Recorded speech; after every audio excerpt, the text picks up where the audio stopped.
I salute you for checking in with me here on Rasta's Realities. Topic at hand, origins of winning. The first step to winning is getting control of one's emotions, mouth and mind. When self-control is in effect, the elimination of weakness persists. But does that make one perfect? No. It strengthens one's resolve to not allow anyone, including oneself, to gaslight you into oblivion. An additional step involves eating correctly and/or being modest in portion size. One thing that the recent car accident has taught me, even though I was aware of it, was that the proper diet, along with sleep, aids in healing far faster than usual.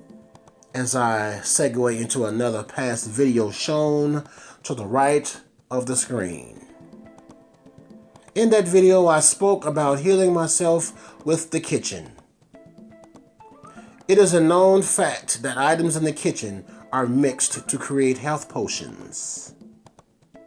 Have you ever been ill and an aunt, grandmother, or parent gave you things that seemed to cure the ailment, even if temporary, miraculously? Check out that video at your convenience. Step number 2 is the human race going through tons of trials, and when successful at learning and also recognizing toxic behaviors, this implores you to implement corrective actions, both in ourselves and others as well. In doing so, rewards present themselves. Otherwise, your life will go into repeat mode until one learns the lesson or is severely disabled by them. In other words, if and when you're going through something or you are doing something and you keep getting the same results or you keep failing at it, it's something that you're not seeing. It's a step that you're not doing. It's a step that you're not omitting, which means to remove. It's something sometimes we just have to remove a step or two. Sometimes we just have to not do things or to do things. And that's contingent on individuals on an individual basis. I have observed so many complain of things not getting better, all while doing the same old stuff, which is the definition of insanity. Step 3 involves operating in gratitude for what one does have. When one focuses on what one does not have, then one cannot focus and utilize what's currently present. It is common knowledge what one goes through when needed items are absent. Learn to love the basics in order to handle the boom of blessings.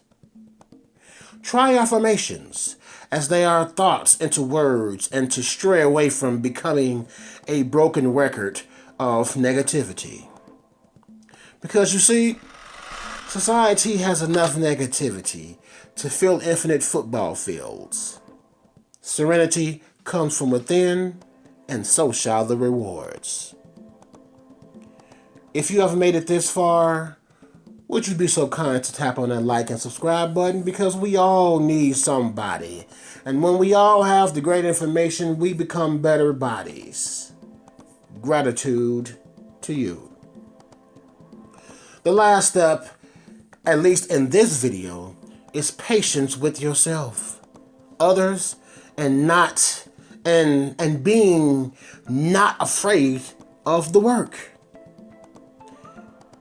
Work is such a broad term, but I'm referring to the type of work that is done on self, because that is the only person that you can control.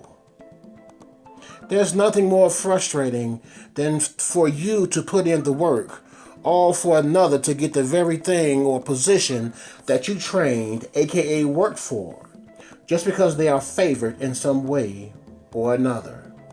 Yeah, it sucks. Here's the caveat. One who has trained, worked for something, will have an internal skill set that the favored being will not be able to compete with in real life situations. So, in other words, you may lose temporarily, but overall, you will get the W. That is also something that is pivotal in existing and in living a life, especially as a human being. Learning to be patient, learning to operate in gratitude, learning to be able to recognize the red flags of toxic behaviors from yourself as well as from others. And to know that even though you are losing now, or even though it feels like you're losing now, perseverance guarantees the W in the end.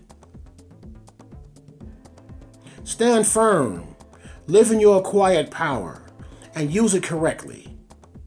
Remain loyal to yourself, and loyalty to others will become second nature. And that's the reality.